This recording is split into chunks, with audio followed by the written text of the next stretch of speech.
Welcome back. Still tuned in to news and views with myself, Thapelo Mohapi. The time is 15 minutes before the top of the hour. And we'll now be, I think, speaking to a very, very interesting and important organization.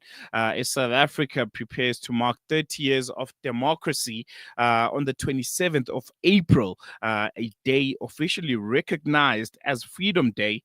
Well, not everyone will be celebrating. For tens of thousands living in informal settlements, the promise of democracy remains unfulfilled. They face daily struggles without access to basic services, decent housing, or safety. And this week, the shack dwellers movement, Abahlali baseMjondolo, is not only marking its 20th anniversary, 2 decades of resistance and advocacy for the rights of the poor, but also preparing for what they've coined Unfreedom Day. They'll be having marches around the country, and their message is simple: we are not free. And joining us now is the General Secretary of Abahlali baseMjondolo, Thapelo Mohapi, to reflect on the 20 years of activism that the organization has been involved in, the realities of life in informal settlements here in South Africa, and what freedom truly, truly looks like in post-apartheid South Africa. Thapelo, thank you so much for joining us. Welcome to Salam Media. It's a pleasure chatting to you. Good morning. Good morning to the listeners as well. I think, firstly, I would like to congratulate you guys on, your 20 years of existence as Abahlali baseMjondolo. Can you take us a bit back to the origins of the movement? What sparked its creation, and what was that early vision that you guys had for this movement? Abahlali baseMjondolo simply means the residents of the shacks. Were formed in 2005. That was the year of action. It was 10 years after 1994 that we have voted, but yet we have seen promises that have been made and promises that were broken. Pieces of land that were promised to people were then sold to private companies. And then we then decided that we were going to take to the streets.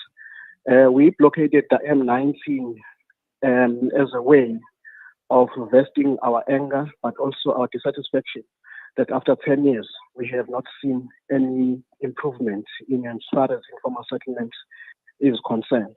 Well, at the time when Abahlali were formed and we protested and blockaded the road, we were heavily criticized by a lot of people because who would march against the ANC, the government of the ANC at that time. But that has shown over the years up until today, while people continue to live in abject poverty, in very unhuman conditions in the informal settlements where there are no services. People are burnt alive in the shack settlements. Not so long ago, we see the 28-year-old women in Kenville informal settlement being burnt alive. We've seen people being washed away in 75 in Lamontville, washed away by floods. Up until today, a 60-year-old woman has not been found. So that's the life of the people who are living in informal settlements. 31 years later and 20 years later, we're still in the struggle as Abahlali baseMjondolo. What really stood out for me as I was familiarizing myself with Abahlali baseMjondolo is how you guys got involved in other, social injustices, not just here in South Africa, but across the world. It was really interesting for me seeing Abahlali baseMjondolo coming to a lot of pro-Palestine protests and marches. As a Black South African myself, it was an emotional moment seeing people that look like me in those spaces, and not just people like me, but people who know what adversity is, people who know, what it means to suffer under an oppressive regime, so to say. Was that always the plan, to try and not just focus on the primary needs as Abahlali baseMjondolo, but to look to other horizons where you guys can influence change and press for the justice of other marginalized and oppressed people of the world? Yes, we've always believed that we are not fighting a struggle that is based in South Africa, but we believed in internationalism.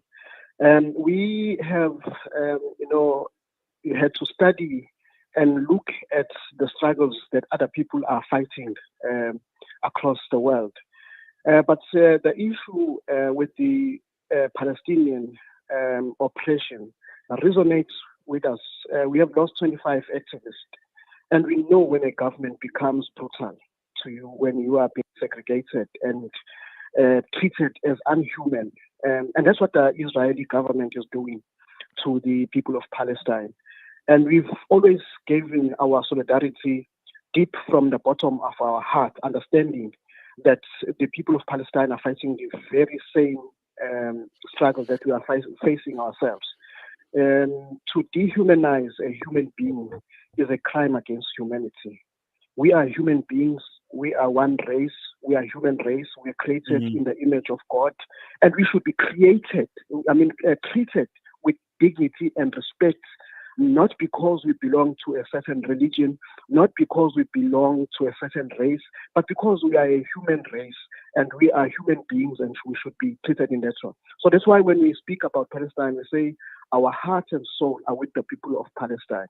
And every day when we are in our struggles, in our protests, even this one that we are having in Durban, where 7,000 people will be on the streets, we will be having a Palestinian flag, but also a message of solidarity with the people of Palestine, to say no to genocide. What is happening right now in Palestine must come to an end. We don't want to see children having to lose their parents, lose their lives, and not have a life because of the race that they are, because other people think that they are superior than them, and therefore they should take over their lives and do as they please with their lives. You've been quite vocal when it comes to political elites and political parties and their leaders using shack dwellers as vote banks, as you've coined it. We always see the images, when it's time for elections. Even the president would be at the poorest informal settlement where there's not even a little ounce of service delivery. And trying to give all these kinds of promises, kissing the babies and hugging the old people. What has been your experience with political parties? Are there any real ones that are championing the cause of South African shack dwellers, or is it just mostly performative? Well, it has become clear that all political parties are the same. They don't care about the people in the informal settlements. They don't care about the poor. We are just steps for them to climb and get to parliament, because they only come after 5 years in the informal settlements. And the very same politicians who act as if they live in another planet will go into the informal settlement and say, we did not know that our people are living under these conditions. So it is very sad that we have leadership. The lack of political will in this country has led into the dire situation that we are finding ourselves. So there is enough wealth in this country to actually look after everyone. But it is the greedy of the politicians, it is the corruption that has eroded our country to this point where we are today. We are living in poverty, in abject poverty in the informal settlement, because certain people have taken money that is meant for the poor and marginalized. We have a former mayor in this city who has taken money that was supposed to have assisted people with, collection of refuse from the Durban solid waste.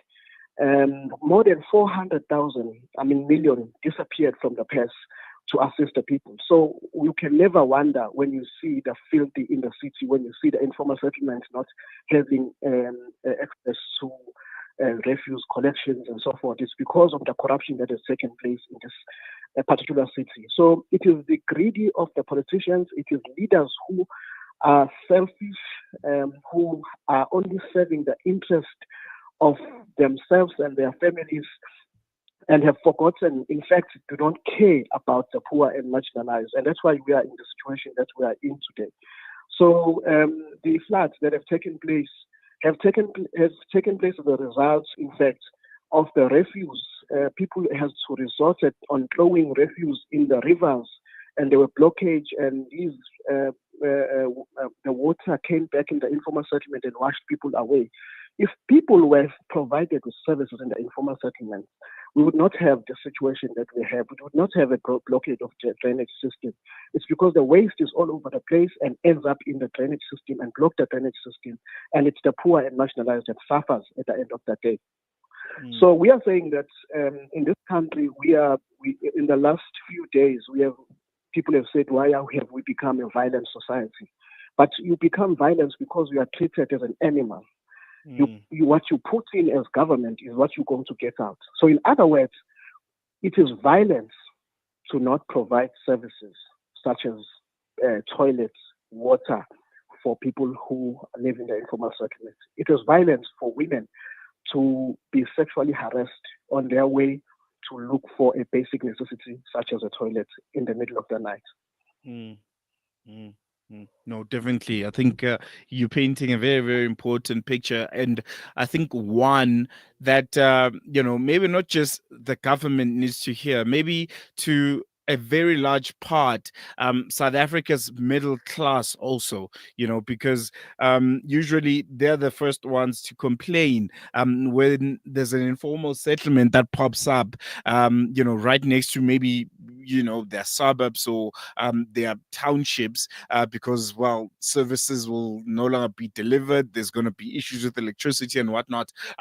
How do you plan, in the next coming years to try and garner support to a majority of South Africans who I sometimes sense, some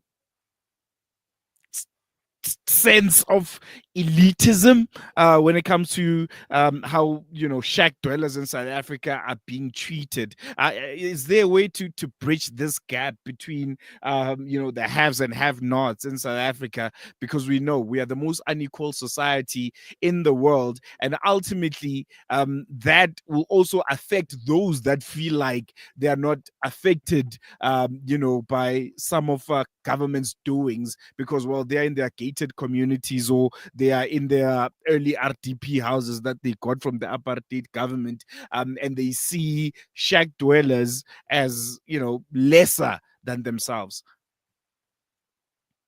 Yes, in fact, we are in court right now with the Edwardwoza municipality, who's evicting some of our communities in Palito. Palito, of course, is known as a prime place for the elite, and of course, the working class has to live very far. And our stance has been saying that you can't have people working and building the cities, but those cities become too expensive for them to live in. So the working class and the poor and the marginalized in this country have the right to live in the city just like everyone else in this country. So it is a problem, but I do not blame people. People do not understand what is happening. During the riots in 2021, there was an anger from the people who are poor in the township and in the informal settlements. Wanted, to, have, we almost had a civil war where the poor wanted to attack the middle class. But I realized that some people are living in their own world and they don't understand how the other parts of the country lives and how difficult it is to live in the informal settlement. Just of course, there are people who are from a privileged background who would not want to be part and parcel of building this country. And we are saying, therefore, in order for us to actually have a country that is not violent, a country that is free, is to actually ensure that no child goes to sleep without food. In this country, there are 10,000 children every month that do not go to sleep without food. 20 million people in this country do not eat healthy, not because they decide, but because they don't have the means to buy healthy food so that they eat healthy like anyone else would we want to see that. But that is a reality, and a reality that needs to be discussed with some of the people in the middle class. So here in Durban, we have what is called the Durban Coalition. So this is a coalition that wants to respond to the 2022 floods that have taken place in the city that took more than 300 lives. So we have people who are engineers from universities, from people who are middle class, whom we work with to understand the situation that we as people who are living in informal settlement are also human beings, and we are also capable of thinking, because one of the things that has been created has been a government that thinks on behalf of the people and finishes on behalf of the people without consulting the people or having any meaningful engagement with the people. Because what can you get from someone who lives in a shack? These are criminals, these are thugs, these are passive recipients of housing. We must give them, and they have no contribution whatsoever in the building of this country's economy and so forth. So those are some of the things that we are working with to try and make the middle class, some business people, to understand the situation and be in the informal settlement physically, so that when there's a road blockade, they know that people have tried to engage the government on many occasions. I mean, we've tried to engage the provincial, the Premier of KwaZulu-Natal, who has ignored us. That's why we are going on the streets on Friday to say we are not free, when we are being ignored by both COCTA, MEC, and the Premier of KwaZulu-Natal. But also, we have written to the COCTA minister, who has also not yet responded. And we are saying that it's unfortunate that when a movement of this nature with 180,000 membership,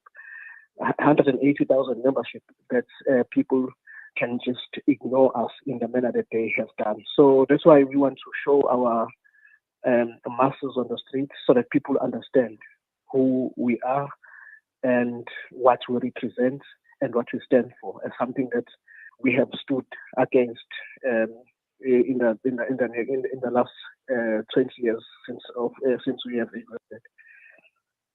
No, definitely. And just in closing, we've seen a lot of organizations that are similar to Abahlali baseMjondolo,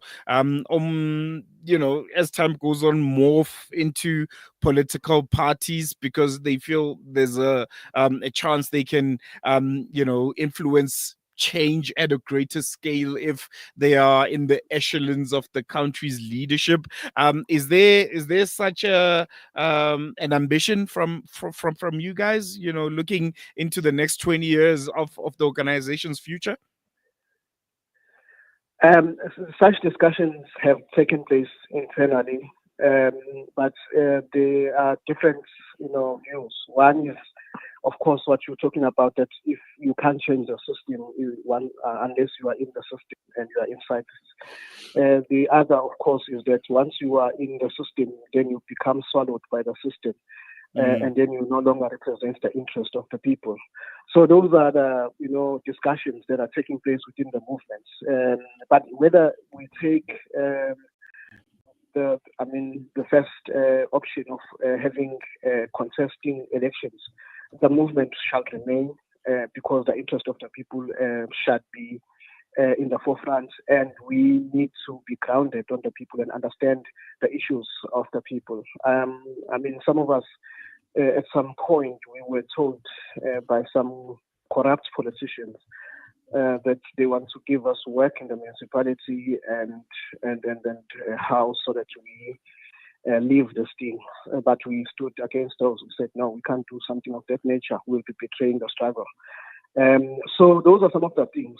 We don't want to have individuals who want to enrich themselves and contest elections and forget about the issues of the people. But we want politicians that are going to still be accountable to the people, and that when they don't no longer perform the you know according to what people need, then those people must be recalled easily. So those are some of the avenues that we are looking at within the movement in discussion. However, the movement has become stronger. We are now existent in Mount Olive, in the rural areas of Mount Olive in the Eastern Cape.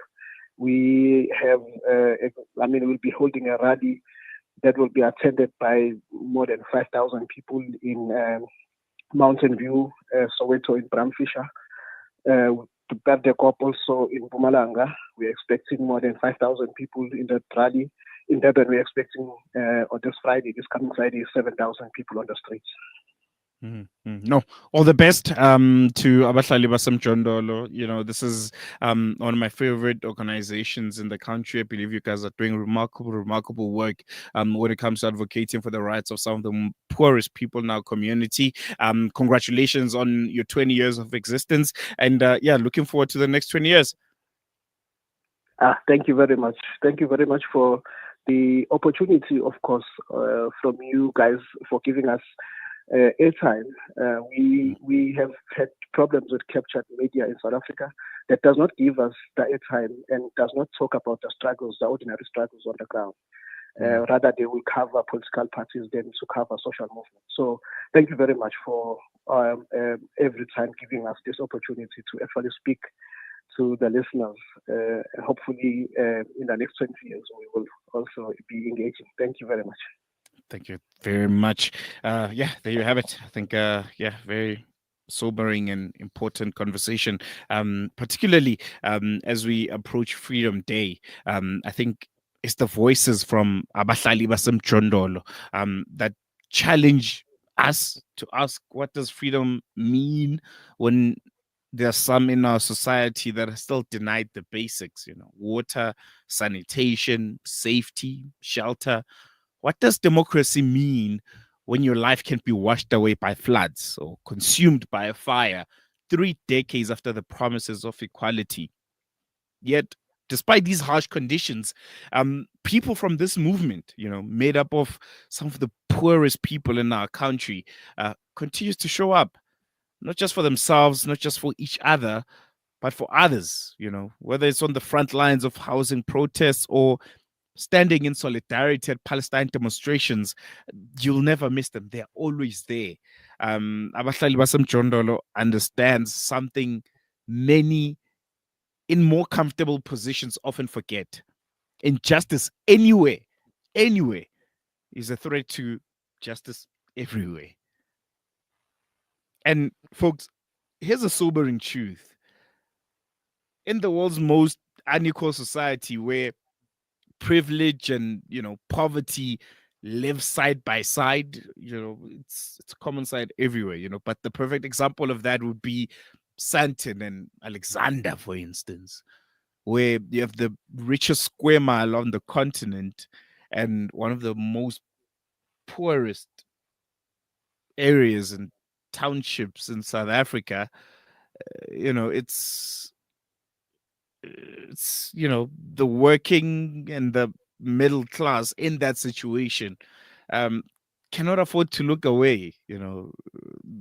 That's not a time to see ourselves as separate or better, but as bound together in the unfinished struggle for dignity. It's time to educate ourselves, to show up and to listen, because if the people with the least, the poorest in our society can raise their voices for the voiceless abroad, what excuses do we have, us here, the slightly privileged ones?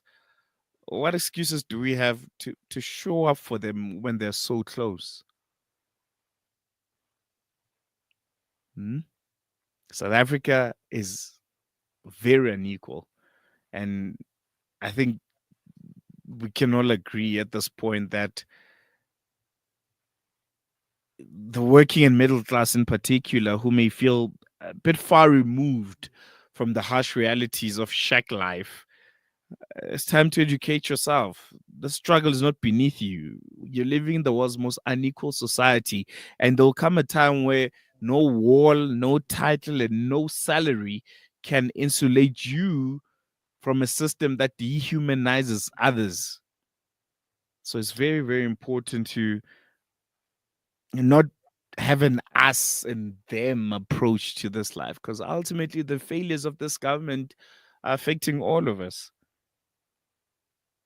And we know the old adage, eh? One day the poor will have nothing to eat except the children of the rich.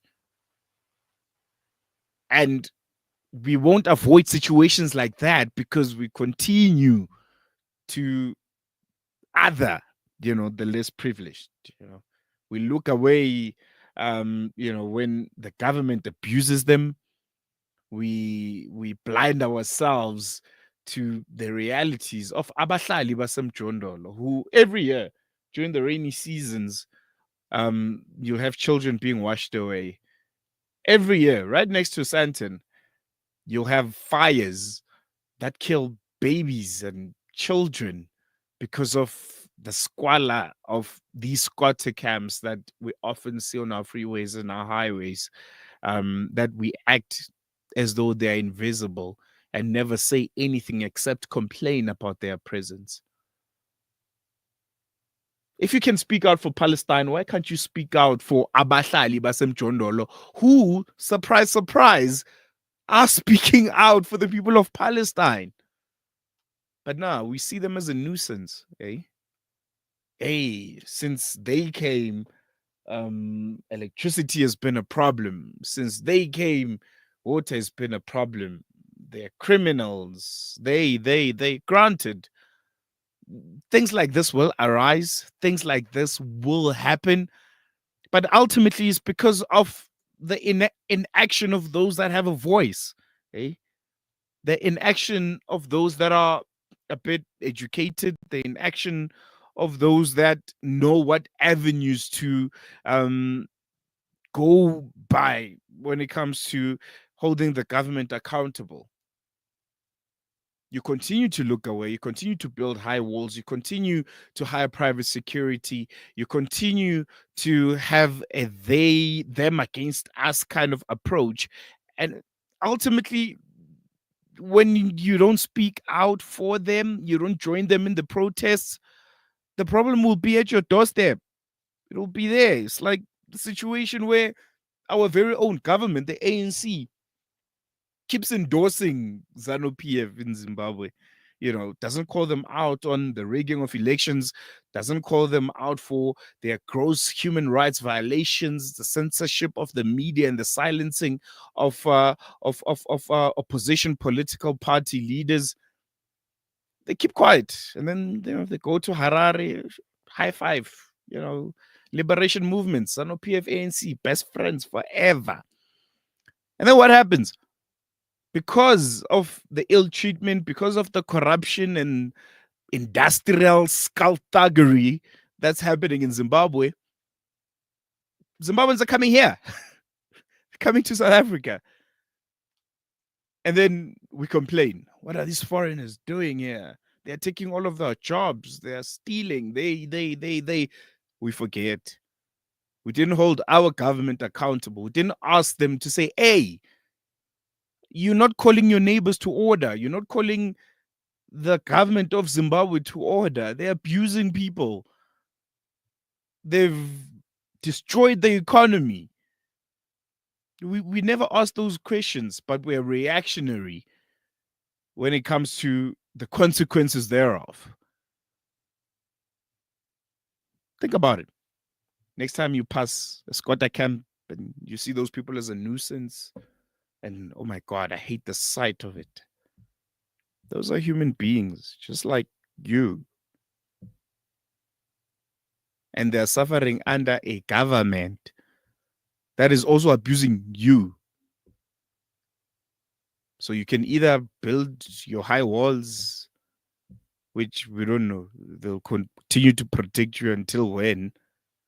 You can continue to hire private security and, pretend like the problem doesn't exist, but ultimately it will reach your doorstep. So yeah, we're going to leave it on that note. It's been another insightful and interesting conversation. We'll be with you again tomorrow for the Tuesday edition of News and Views. Yeah, it's been brilliant. We'll be with you again tomorrow. From myself, Salai Law, the rest of the team, everyone that made this production possible. Goodbye. See you again tomorrow. Shap shap.